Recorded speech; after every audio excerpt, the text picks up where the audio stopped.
Routines. Why do we need them? I personally didn't see the point of having one for the longest time and purposely avoided becoming a routine person. I mean, who actually likes going through the same monotonous regimen day after day? I thought that it made life feel too predictable. But that was until I understood what routines are actually for.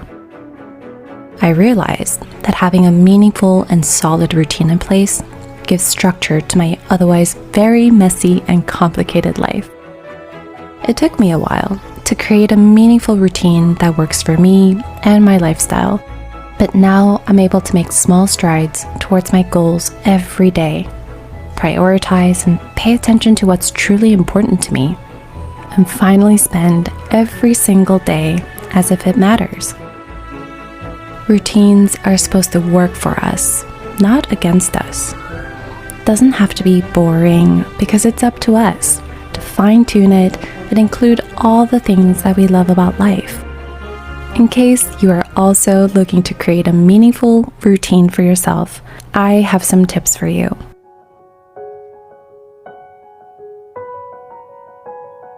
We all know that we have 24 hours in a day, but not all are the same. I have the most energy in the mornings, but feel quite lazy and sluggish towards the middle of the day, and I feel the most creative at night. Knowing this, it's been really helpful to group the tasks into the time of the day that makes the most sense to get them accomplished.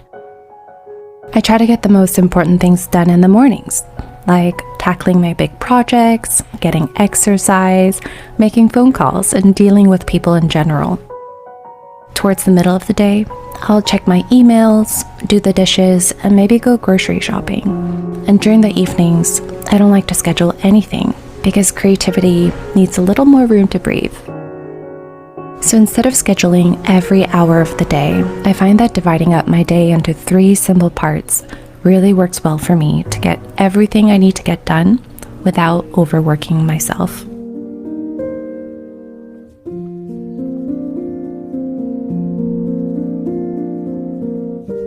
I love cooking, but more as a hobby and not as a chore.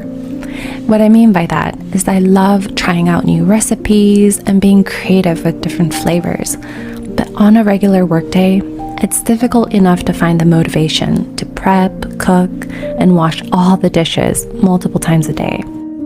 So instead of always getting takeout or wondering what to eat, I created a little cookbook of our favorite simple and somewhat healthy meals that I can always refer back to.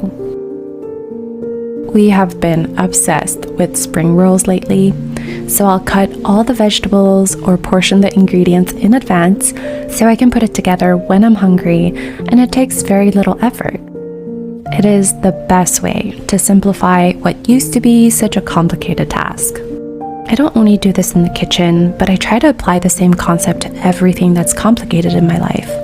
Especially when I know that I have a really busy week coming up, I'll try to make sure to pre-plan my outfits, make sure the fridge is stocked, block off a couple of days in my calendar, and just plan one trip to town to run all my errands in one go.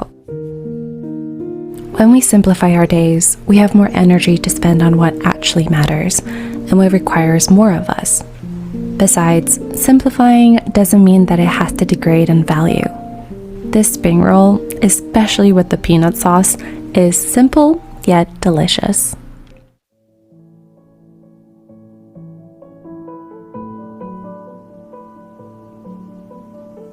To add meaning and to have a bigger purpose in our lives, I think we all need to have goals. Not only because goals are fulfilling in and of itself, but because we learn so much from the path that leads us there.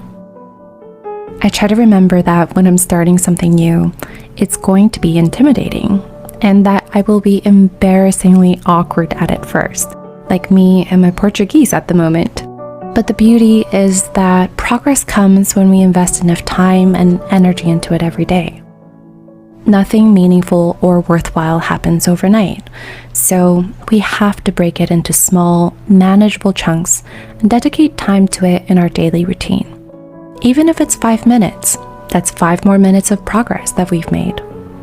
And following this pattern, we will eventually get there. And one day, we'll look back and see how far we've come.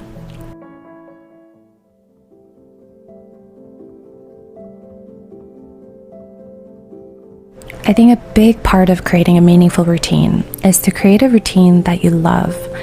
I mean, I could just go to my neighborhood grocery store and get all of my produce, but it's such a treat to drive up the mountain every weekend and go to the farmer's market instead. We all have responsibilities, chores, habits, and tasks that just need to get done. So why not make it more fun, exciting, and enjoy the process of doing it? It might be drinking your coffee from your favorite mug every morning, eating your lunch on a bench or under a tree instead of at your desk, listening to your favorite podcast while folding the laundry, using your favorite pen to write in your cute journal. Whatever makes you happy, incorporate it into your routine, because a routine that we love creates a life that we love.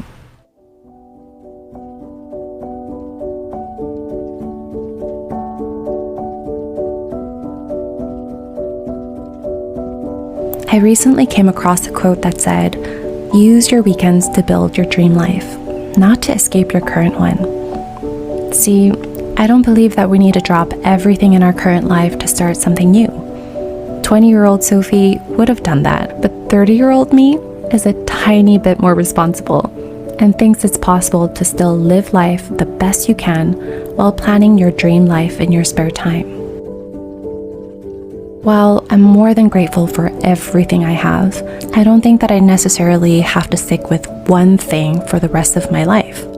New experiences, meeting new people, collecting stories, and changing careers, these all broaden our horizons.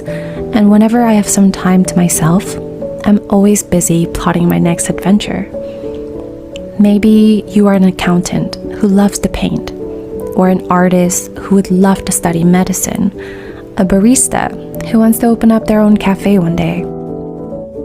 I hope you find room in your current life to dream, and not only to dream, but find time to create a map to make that reality one day.